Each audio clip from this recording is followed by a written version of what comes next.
पे, जहाँ पे पानी, बिजली, सड़क, रोड, पुल पुलिया जो भी मेरे नज़रों में दिखा, समस्याओं का निवारण किया जाए।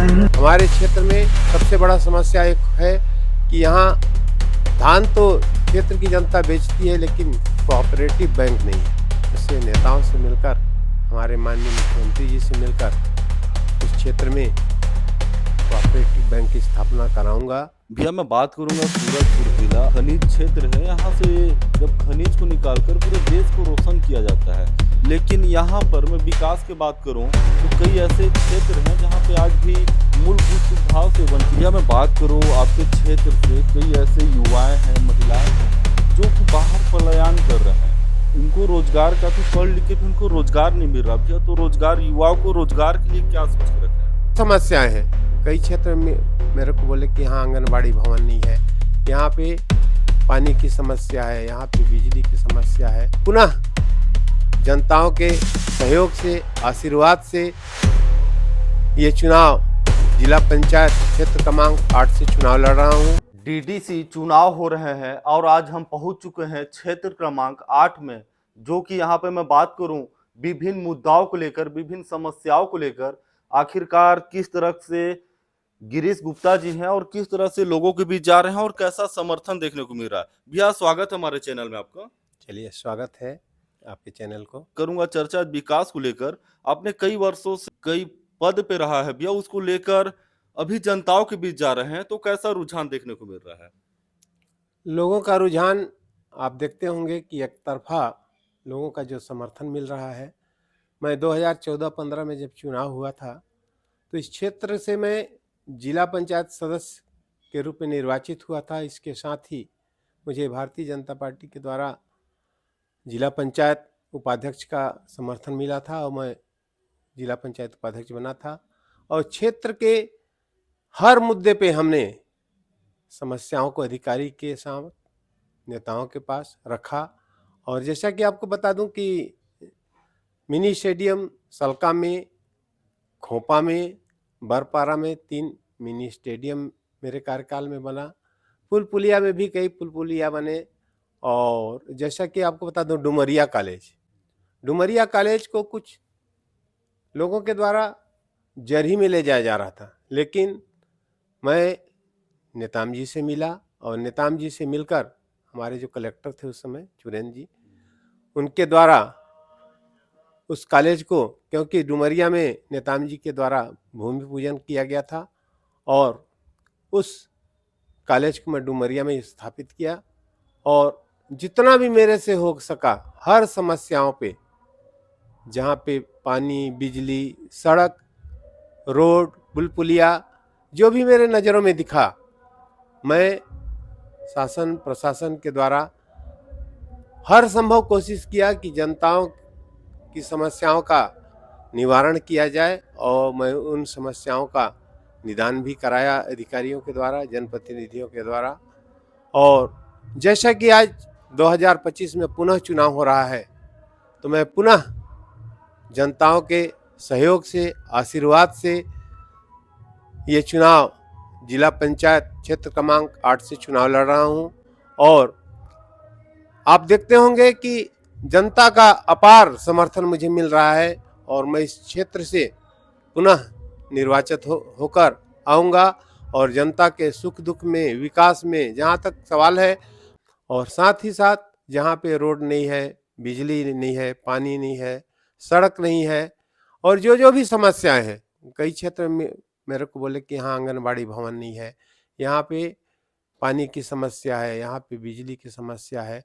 तो लोगों का मेरे पे विश्वास है, क्योंकि मैं लोगों का 5 साल तक जिला पंचायत उपाध्यक्ष के रूप में उनका काम किया हूँ।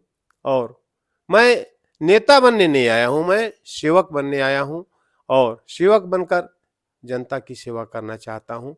जैसा कि आप देखते होंगे, अब घर में मेरे बच्चे भी बड़े हो गए हैं और मेरे को घर कार्य से भी मुक्त किया गया है और केवल मैं जनता का सेवा करना चाह रहा हूं और जनता से हर संभव उनके सुख दुख में जहां तक होता है मेरे को हमेशा बुलाते रहते हैं। मैं उनके सुख दुख में सहभागी बनकर उनका काम करता हूं, उनके बीच में हमेशा रहता हूं।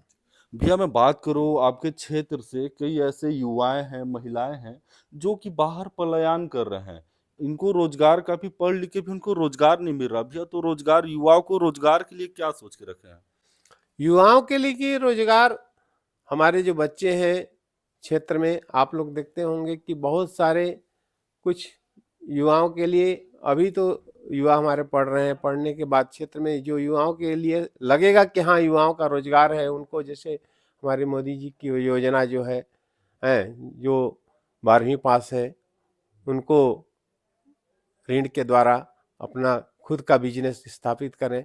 जो भी उनको लगे कि हाँ ये हम इस योजना को कर सकते हैं, जो हमारे कारीगर हैं कारीगर को अलग उनका देंगे, राजमिस्त्री है जो श्रमिक हैं उनके लिए अलग व्यवस्था करेंगे। हमारे क्षेत्र में जिससे माताएं बहनें हैं जिनका योजनाओं को महतारी वंदन योजना जो चला है, जिसका पात्रता होते हुए उनको अगर छूट गया है तो उसको हम जुड़वाएंगे। प्रधानमंत्री आवास छूट गया उसको जुड़वाएंगे। और जैसा कि किसी को वृद्धावस्था में पेंशन छूट गया है, तो ऐसे बहुत सारे मुद्दे हैं। मुद्दे गिनाना मैंने सबके बस का बात नहीं है, आसान नहीं है, लेकिन जो जो समस्या आएगी हर समस्याओं को हम अधिकारियों के बीच, नेताओं के बीच बैठकर हर संभव हल करने का कोशिश करेंगे।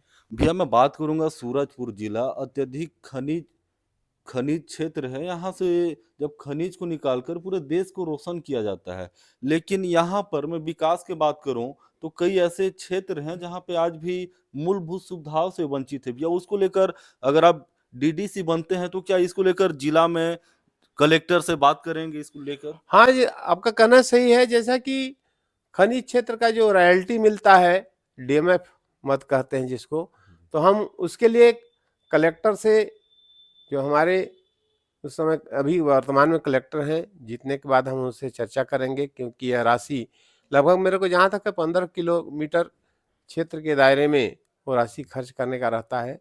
और हम उसको कलेक्टर से, जीएम से मिलकर उस क्षेत्र के विकास के लिए चर्चा करेंगे और उस पैसा को उस विकास में लगाने का उनसे अनुरोध भी करेंगे। भैया भी अपने क्षेत्र में गया 2 मुद्दे बताएं जो जैसे ही आप चुनाव जीतेंगे तो सबसे प्राथमिकता में उस काम को कराएंगे। क्षेत्र में एक तो पानी की समस्या है। पानी की समस्या आप देखते होंगे कि विकराल रूप पानी का वाटर लेवल नीचे दिन प्रतिदिन गिर रहा है। पानी के क्षेत्र में मोदी जी की जो योजना है उसको भी आप देख रहे हैं, वो भी कारगर साबित हो रही है, लेकिन वो अभी वो अपने माने पूर्ण अवस्था में नहीं पहुंचा है। और दूसरा बात है सड़क की समस्या। सड़क की समस्या जिधर जिधर लगेगा कि हाँ ये अति आवश्यक है, उसके लिए हम शासन से, प्रशासन से, अधिकारियों से चर्चा करेंगे और हर समस्या को निदान करने की कोशिश करेंगे। मैं बात करूंगा भैया कि जैसे ऐसा नहीं है कोई योजना जो कि आप किसानों को डायरेक्ट लाभान्वित कर पाए, किसान या बोला जाए उन युवाओं को कि डायरेक्ट वो अपने रोजगार करे, ऐसा कोई स्कीम बताइए भैया। ऐसा हमारे प्रधानमंत्री मुद्रा लोन योजना चल रही है और जिसको जो शिक्षित बेरोजगार युवा हैं वो बिना गारंटी के मोदी जी के द्वारा वो बैंक से लोन दिला रहे हैं। तो उस योजनाओं को जिसका जिसका पात्रता हो उसको हम दिलाएंगे और उस योजना का लाभ हमारे युवाओं को मिलेगा और जिससे युवा अपने स्वरोजगार करके अपने जीवन को उपार्जन कर सकेंगे। देख सकते हैं कहीं ना कहीं बहुत अच्छा योजना है। मैं भी इसको मानता हूं कि कहीं ना कहीं इन प्रलोभन ना देकर कहीं ना कहीं ऐसे युवाओं को, ऐसे माताओं को, ऐसे बहनों को रोजगार देने की बात करें गिरीश गुप्ता जी। मैं चाहूंगा कि आप भी अपना सुझाव दें और इस 17 फरवरी मतदान दिवस से ज्यादा संख्या में मतदान करें, मत का प्रतिशत बढ़ाएं और एक योग्य उम्मीदवार लाकर क्षेत्र का विकास करवाएं। तब तक के लिए जय हिंद।